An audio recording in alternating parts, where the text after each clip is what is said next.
And we are live. Good morning, good afternoon, good day. There's my guest.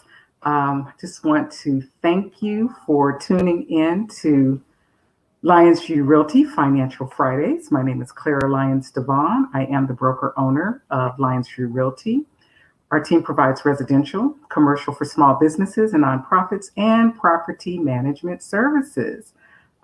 We also have resources for pre-licensing and continuing education, credit counseling, and distressed homeowner solutions, lifestyle, health, wealth, and wellness education. As you know, Lyonsview Realty Financial Fridays was launched to help you stay current on those trends that impact your bottom line. Our goal is to provide you with resources, information, and tips to assist you in making the best financial decisions. And our commitment is to maximize your wealth building power now and in the future. So I'm so glad that you tuned in today. Welcome, welcome, welcome. Feel free to like and share this broadcast. We have a phenomenal guest who will be joining us today.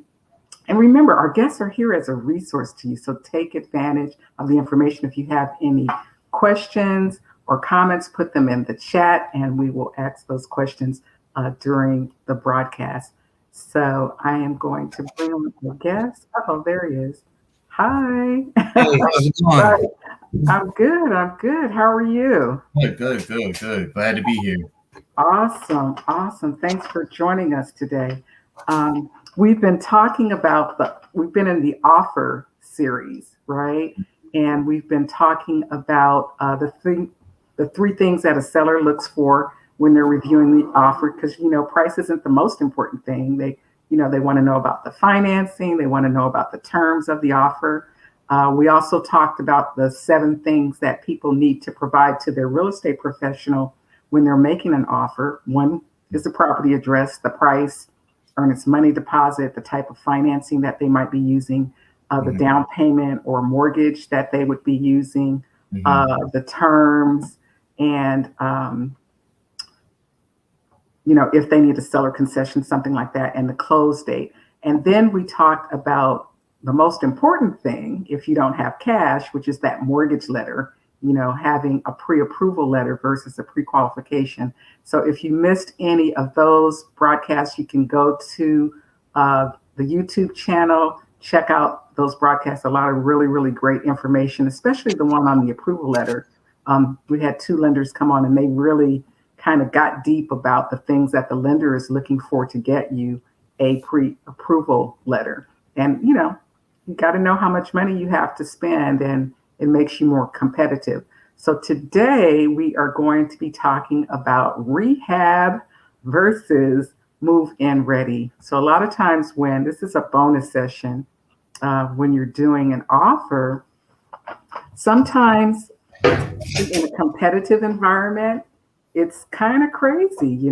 People are going for the houses that are all beautiful, right? They want it all move-in ready and fabulous. And maybe you can purchase that property with the green carpet, that nobody wants, in the same neighborhood with the same square footage, and get a really great deal. And, just put a little of your touch to it down the line, because you're going to be in that property for a minute. So we have with us today Mr. Kelvin Mathis.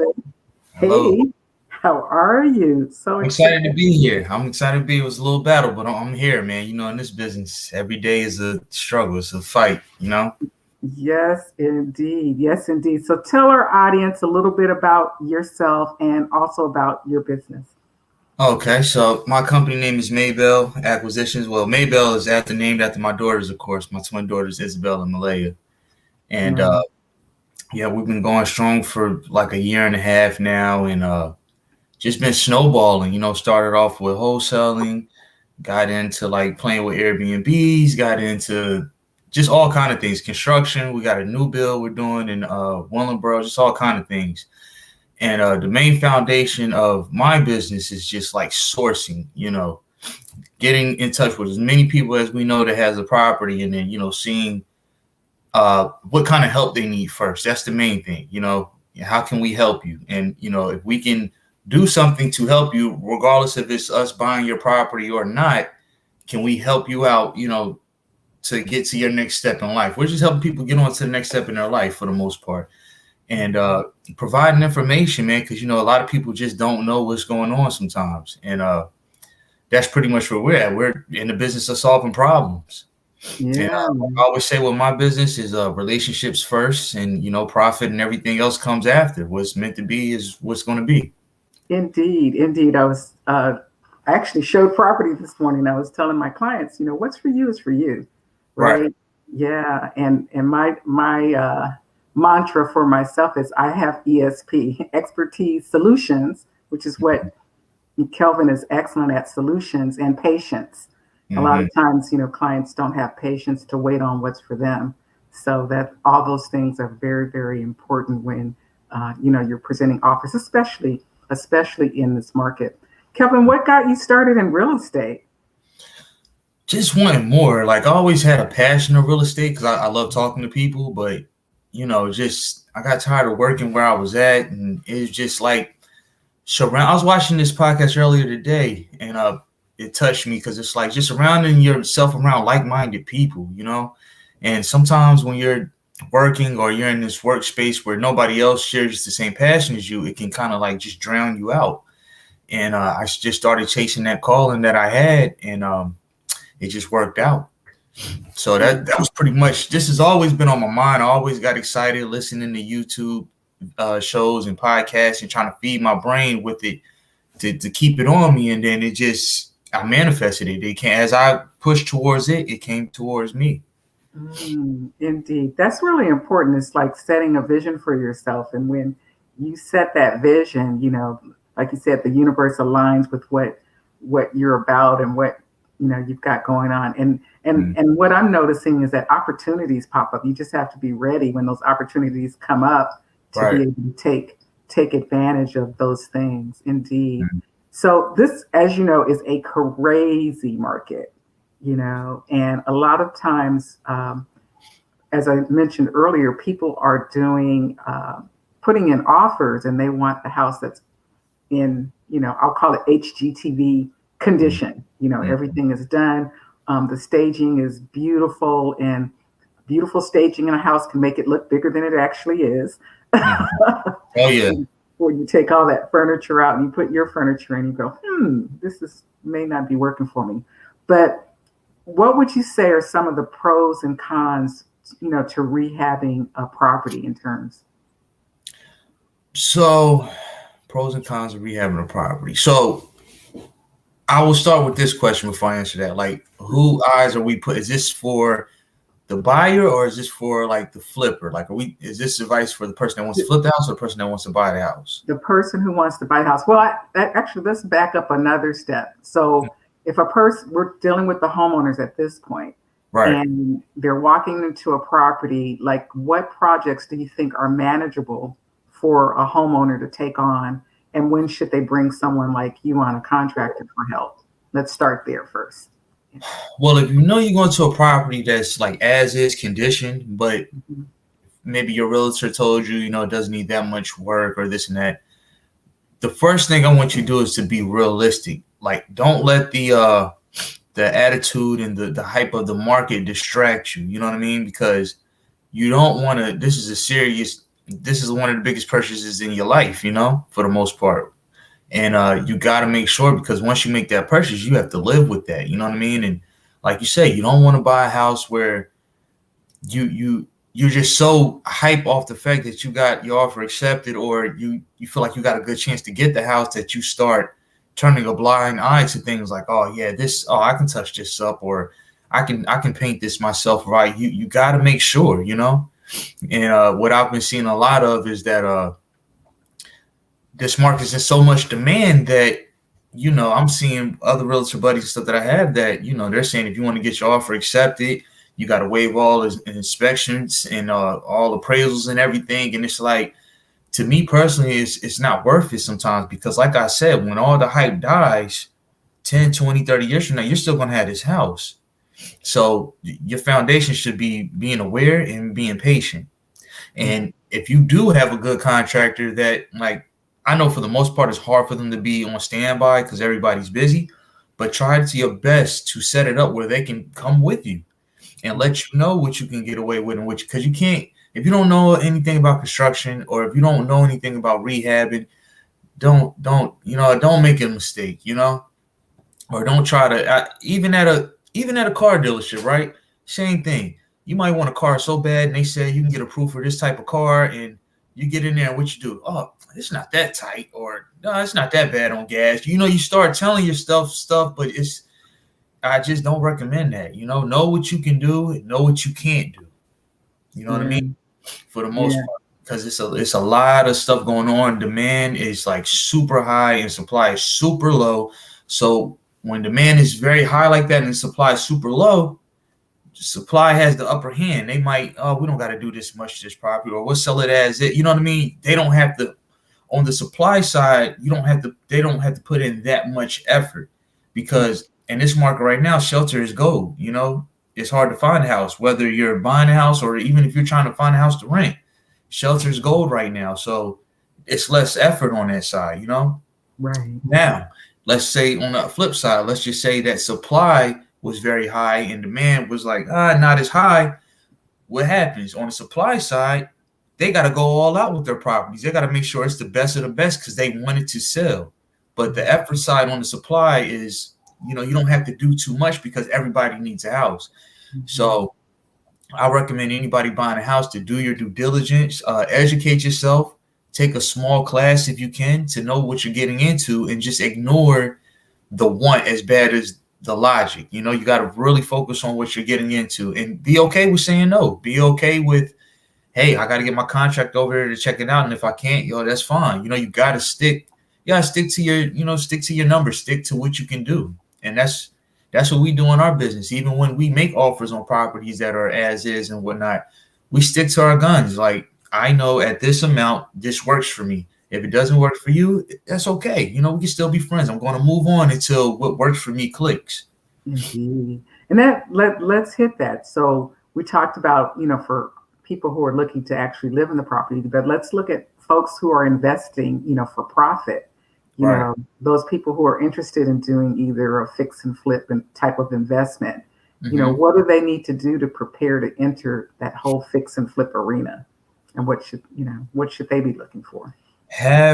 For the most part, it depends. If it's a savvy investor, he's going to be set in his ways because he's got to be safe. A lot of them that I talk to, that I sell properties to, they're like, hey, I just got to make sure my numbers are safe. And like I say, you got that hype on the side. There's people that want to get into business to invest, to flip. You got to make sure you do your homework. And if you don't know something, make sure that you have somebody that does. You don't have to know everything. You just got to make sure that you have somebody that you can ask this question to and then give you the right answers, because you don't know what you're getting into with these properties. It's so many different properties, especially where we live out here in Jersey. You got older homes that you might have pipe work that got to be done. You might have foundation. You just don't know. And I've seen people buy properties and once again, this doesn't need that much work. I'll just do this, touch this up. And the next thing you know, the foundation or, the ductwork has to be redone. And then now you're $10,000, $15,000 over budget, turns into a nightmare. You don't even want to ever do it again.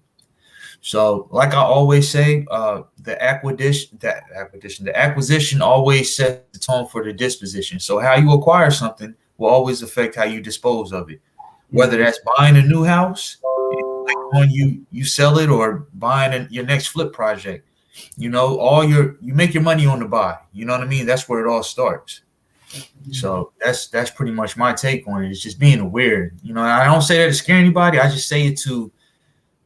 I hate for anybody that wants to get into this and then get a bad taste in their mouth. It's just, you can save all that by just doing your homework up front and making sure. Even me. I run into properties like, oh man, I want that really bad. And I have to go back and I think about it like, do I, you know what? Let me get my guys over there and really, really see what's going on. And then once you train that part, that's when you get very good at it, because you'll learn how to say, no, this is not for me. I got buyers that I deal with that they flip 30 to 40 properties a year. And I might show them one property or send them a text on it just off the area. They'd be like, oh, this is not for me, man. because they stick to what works for them. That's what Mhm. you have to do. Yeah. You said a couple of really good things. So one is the inspection is important, to determine if you're going to put in that as is offer, and do some rehab work because that'll determine the level of work that you might need to do. Then Right. the other thing that you said is bring somebody with you who knows, Yes. bring your contractor up front or your person up front. I had a property listed. We had probably, I don't know, it must have been like 100 people who came through the open house. Wow. And yeah, it was mad bananas. And they were like lined up before the Mm. open house started out front. It was crazy. And so but I remember this one particular family, they had their contractor with them, and That's it. he was saying whatever he was saying, and I said, sir, I'm not an inspector, I'm not a contractor, so I can't speak to your knowledge base. So, Right.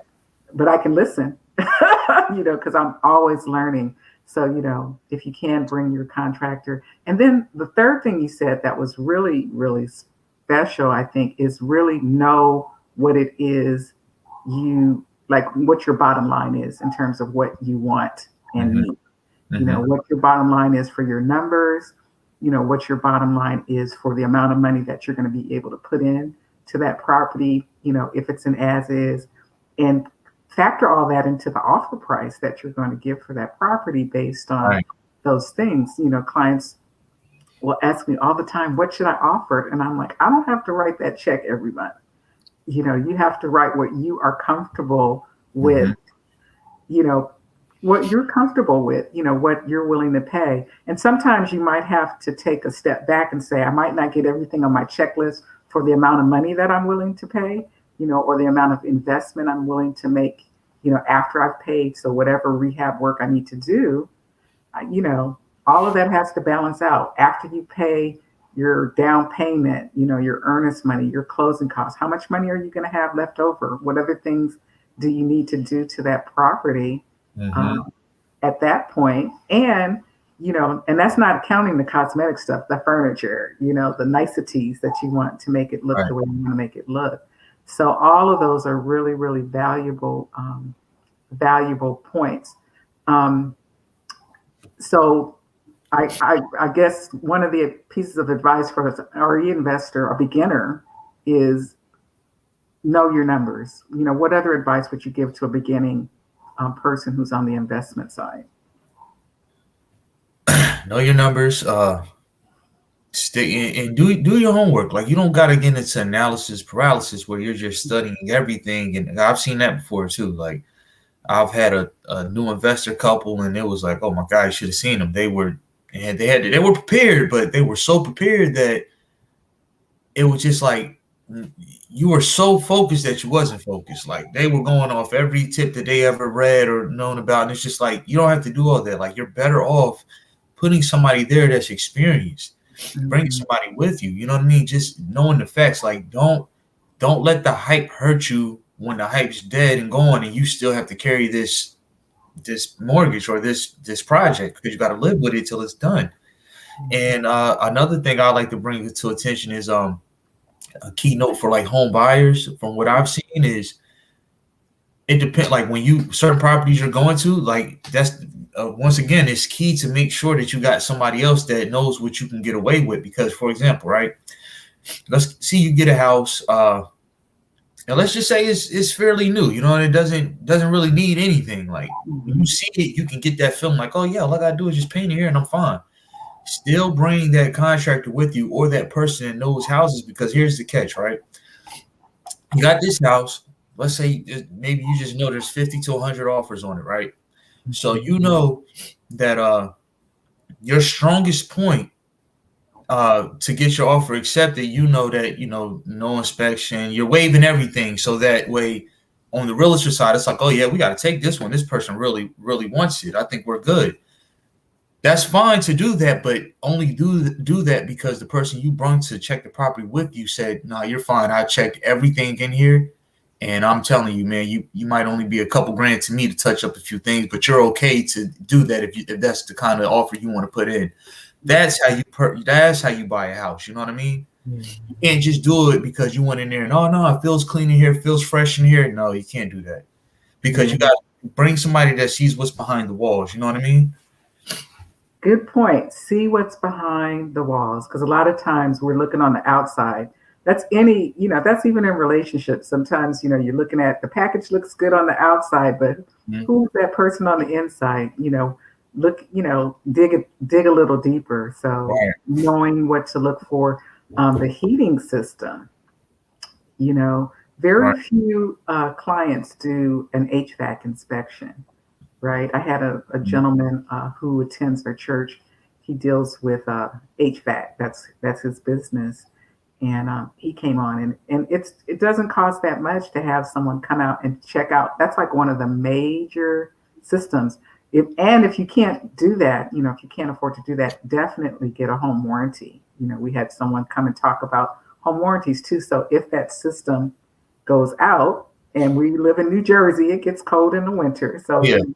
in the summertime, you're not thinking about it because everything's all nice and beautiful.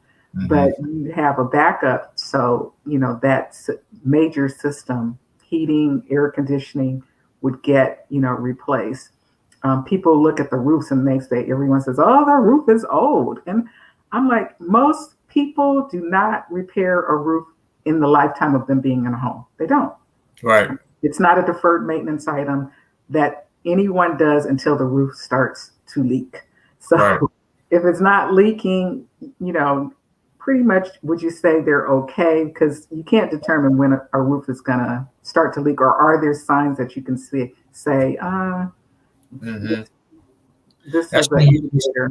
that's just when you go by the age. Like, if you're getting past, I want to say 5 to 7 years, like if the house is like getting past that, like the roof hasn't been replaced in that amount of time, then Mhm. I would consider like checking it out. And like I said, like if you haven't bought a house yet, this is your opportunity to do your homework first. Like go online. Go what's the life expectancy of a roof, of an HVAC, of a plumbing, of all these. Go, even if you just write down the most expensive pieces of a house, right? The HVAC, the roofs, the stuff that costs us a lot of money, right? Right, Write those down. Then write down what is the life expectancies of these, right? So when you go to these certain properties you're looking for, if you know, okay, this house a little bit older, but it's nice. Well, how long has it been since these key things been replaced? Okay, if mhm. that's past that amount of time, then okay, I gotta definitely put an eye on this, Right, right. because once you buy the house, it's yours. It's yours. Exactly. Exactly. So those are all very, very, very good points. And if you're not sure, definitely put a home warranty in your offer, you Right. know, and if the seller isn't willing to provide a home warranty for the property, purchase it yourself. It's cheaper if you do it when you're purchasing the property versus if you get it after you're out of settlement. It will Mm-hmm. cost you more. And that all home warranties are not created equal. So you want to read what's included. As Mm-hmm. Kelvin says, do your research so what you're getting. And it's an insurance. It's an insurance that, plumbing, electrical, heating, those types of things, if they go out, you have an option to pay a deductible and have those things either repaired or replaced. So when you're looking at that offer, make sure, you bring someone knowledgeable with you if you don't have that expertise, especially in this market, because you usually have a short period of time to get in there. Right. You don't have time to go back. So you need to bring them with you so you can win the offer. And once you win it, you have time to do an inspection, more thorough inspection Mm-hmm. of the property. But if you're going to waive that inspection up front, you want to bring that person with you so that your offer is strong and you're going to stand by it, because you have some information and you've done your homework. So, Mr. Kelvin, you have um, a class that's coming up, and if folks are interested in learning about investing, learning about fixing and flipping, what will they be learning from the class that you're going to be doing? Well, this is from for the beginning side of people that want to invest, and you got people that, they don't have the proper money right now, or they don't have the proper credit right now. And what I'm doing is showing you how you can still make money off of real estate. You can still learn how to acquire properties. And like, what people don't understand is, like, if you're on the right side of real estate, no matter what kind of market it is, you can still make money. Like right now, we understand shelter is gold. So what does that mean? If you find a property that needs work, you don't necessarily need the money. Anybody will pretty much give you the money if you find the right deal. They'll be knocking down your door like, hey, I will invest with you. I will partner with you to do this deal if it's good enough. I think the key factor with real estate investing and whatnot is the investing part is easy. Like, once you have the actual property, that's easy. I could call you, hey, Clara, I got this smoking deal. Do you want to join me and rehab it? Would you like to come in and help me with the purchase price or help me with the construction? What happens? You'll run numbers and be like, oh, sure, man, this is a great deal. I would love to get in on it, right? So the core of it with investing, especially without credit or money to purchase properties, is that you have to get very, very good at lead generating. You have to get good at finding the deal, because that's where our value is at. I got buyers all day that they have lots of money. They flip 40, 50 houses a year. And, I'm just the little guy on the totem pole. But what makes me just as important as their whole operation is because I can find that deal. And the reason I can find that deal is because I've learned how to deal with people that are in problems where they need to sell. So what I'm showing you is just how to simply connect the dots, because this guy that's flipping 50 houses a year, he doesn't have time, or not saying that he doesn't care, but, he's not really concerned about Miss Sally or Mr. Joe that's going through a situation that needs help. He's on a whole nother level. He has his crews and stuff. He's busy. Somebody like me, I can present an option to this person. And like I said, sticking to your numbers, sticking to what works. If what you can offer can help them and that point meets, then that you can execute this process. Or you take it down yourself, because eventually in this business, if you keep teaming up with people and you're making money, you get to the point like, hey, I'll take this one myself right here. You know what I mean? And that's how you grow, because the foundation of investing without money or credit is that where the catch is, or not normally the catch, but where the hard work is you have to find the deals. Yeah. Once you get to the side of your setup and you're buying and flipping properties here and there, there'll be other people out in the field that want to sell to you, and they'll find the deals. You're on another level. So that's pretty much where it is. And like I said, I started working in a warehouse first, and I learned, I fed myself information, and I grew. And like I said, through this journey, if I didn't know an answer, I would find the person that I know could answer that question for me, and then we move on. See, people, whether buying a house, whether investing or doing anything else in life, a lot of people feel like they got to know everything before they get started. You just got to focus on what's super important to know, and then all the intricate details, make sure you have somebody that can help you answer those questions, because you're going to learn every day, no matter what level you're on, But that's what we cover. Like in the class, we're going to cover lead generating. We're going to cover a couple systems that I use to be able to look up properties to get the right information. And we're going to look at systems that show you how to make these phone calls, because a lot of our acquisition tactics are cold calling people, starting cold conversations with somebody you never met. Like, there's a psychology behind it. I mean, talking to a homeowner that you've never met before, or a seller that you've never met before, is no different than sparking up conversation with somebody at the store. I used to do that. I would go places and be like, well, all right, here's a random person. Let me just see if I can start a conversation, see how good I am. And I practice, and it gets your skin thick, because even as a realtor, right, even when you're calling people, everybody's not going to want what you offer, and you got to understand that when somebody says no to you, they're not saying no to you. They're just saying no to what you offer. That doesn't mean they don't like you or don't want to talk to you. They just, what you're presenting is not for them, and that's okay. So you just move on. And once you learn that, when something you're trying to do in the business, whether like making an offer on a house or seeing if a seller wants your services and like it doesn't work, that's okay. Don't try to there's nothing to push past that. Move on. That one's not for you, because there's a yes for every, if I get 100 no's, I'm going to get that one yes. That one yes is going to compensate me for those 100 no's. Mm-hmm. And it's a mindset thing.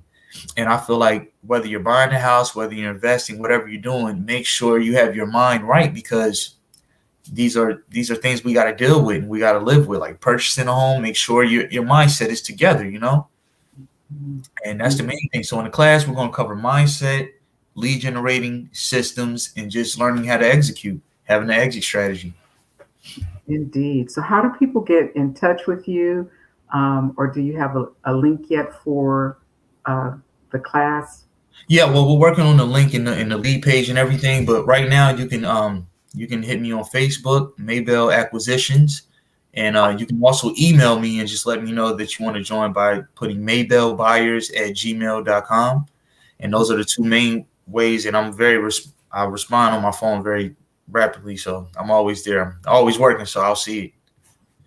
See it. Awesome. I so appreciate you joining me today and being on the broadcast. And Mm-hmm. I actually met Kelvin doing a transaction, Mm-hmm. and we forged a relationship. And there's just, like you said, there's just so much information and so much value. And whether you're purchasing a property um, to live in for yourself and your family, your criteria is going to be one thing.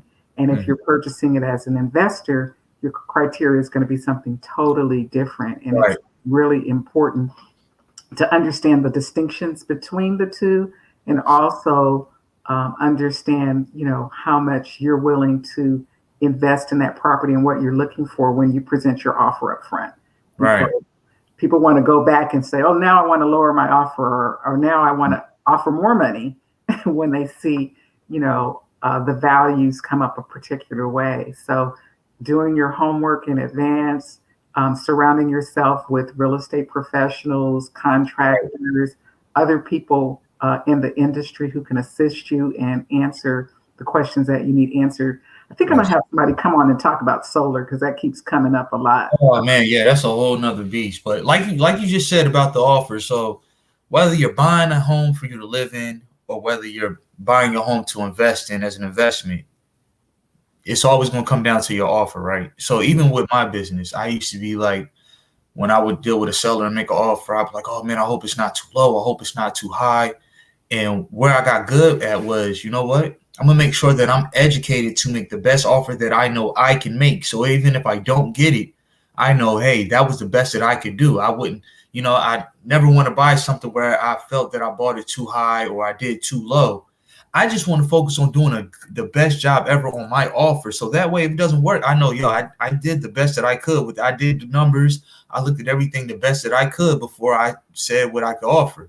And as long as you do that, it's okay. Even if it doesn't work out, hey, that was what I could stick to. And you'll feel good about that because you'll feel, you know what? I know that I'm putting together exactly what I can do for this. So, and that you feel so much better walking away knowing that you put in the best offer that you could versus putting an emotional offer in.